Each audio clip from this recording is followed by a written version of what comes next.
আজকে আমি জাতীয় ফুল শাপলা দিয়ে কিভাবে ভেলা তৈরি করবেন সেটা শেয়ার করব। আসসালামু আলাইকুম, welcome back to my channel.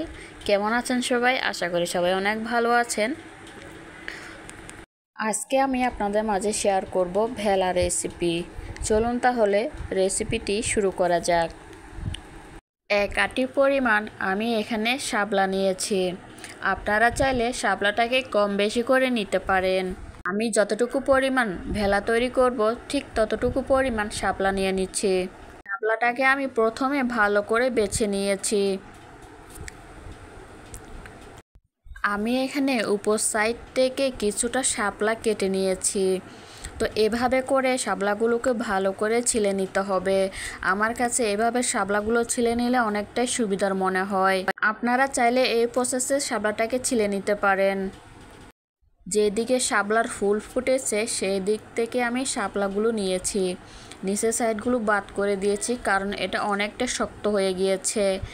সাধারণত ভেলা তৈরি করতে নরম অংশটাই ব্যবহার করা হয়। শক্ত অংশ নিলে কিন্তু খেতে ভেলাটা ভালো লাগবে না। সুপ্রিয় দর্শক, এবার শাপলাটাকে আমি মিডিয়াম সাইজ করে কেটে নিব। আপনারা চাইলে বটি দিয়েও কিন্তু সাইজ করে কেটে নিতে পারেন। আমি একটা ছুরির সাহায্যে মিডিয়াম সাইজ করে কেটে নিচ্ছি সবগুলো শাপলা। সুপ্রিয় দর্শক, খেয়াল রাখবেন শাপলাগুলো যাতে এক সাইজ করে কেটে নেওয়া হয়, না হলে কিন্তু ভেলাগুলো দেখতে ভালো লাগবে না।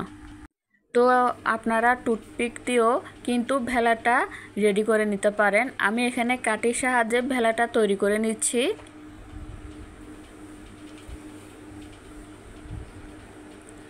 তো এভাবে করে সবগুলো ভেলা আমি গেঁথে নিব। এই যে একটা তৈরি হয়ে গেল ভেলা। এভাবে করে সবগুলো ভেলা রেডি করে নিয়েছি। দেখুন ভেলাটা এক সাইজের কত সুন্দর হয়েছে। এবার একটা বাটির মধ্যে 1 কাপ পরিমাণ বেসন, হাফ কাপ পরিমাণ চাউলের গুঁড়া দিয়ে দিলাম। এবার স্বাদ মতো লবণ দিয়ে দিচ্ছি, বেকিং পাউডার 1 চা চামচ, হলুদের গুঁড়া হাফ টিস্পুন, 1 চামচ পরিমাণ মরিচের গুঁড়া দিয়ে শুকনো মিশ্রণটাকে ভালো করে মিশিয়ে নিতে হবে। শুকনো মিশ্রণটাকে যত ভালো মিশিয়ে নেবেন তাহলে কিন্তু অনেক ভালো একটা ব্যাটার তৈরি করতে পারবেন।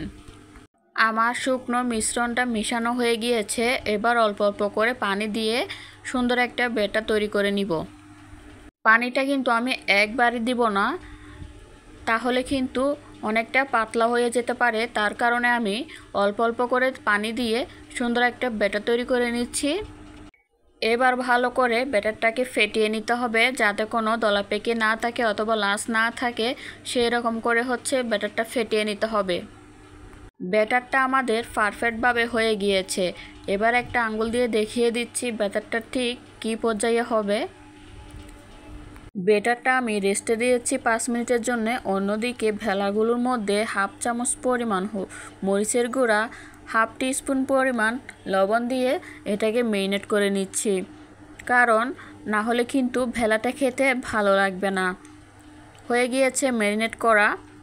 এবার মেরিনেট করা ভেলা ব্যাটারের মধ্যে চুবিয়ে অন্য চুলায় একটা হাঁড়ি বসিয়ে পর্যাপ্ত পরিমাণ তেল গরম করে নিয়েছি। এবার একে একে ভেলাটা দিয়ে দিচ্ছি। খেয়াল রাখবেন তেলটা যাতে অতিরিক্ত গরম হয়ে না যায়, তাহলে কিন্তু ভেলাটা তাড়াতাড়ি পুড়ে যাবে, ভেতরটা হবে না, তাহলে কিন্তু খেতেও ভালো হবে না। তেলটা যখন মিডিয়াম গরম হবে তখন আপনারা ভেলাগুলো দিবেন। তো একটা পাশ হয়ে গিয়েছে, আমি উল্টিয়ে দিচ্ছি। দেখুন আমি ব্রাউন করে ভেজে নিচ্ছি ভেলাটা। হয়ে গিয়েছে। এবার একটা সার্ভিং ডিশে নিয়ে নিয়েছি। দেখুন আমার সবগুলো ভেলা তৈরি করা হয়ে গিয়েছে। দেখতে অনেক সুন্দর হয়েছে, খেতেও কিন্তু অনেক মজা হয়েছিল। এভাবে করে শাপলা দিয়ে আপনারা ভেলা তৈরি করে খাবেন। আসসালামু আলাইকুম, ধন্যবাদ সবাইকে।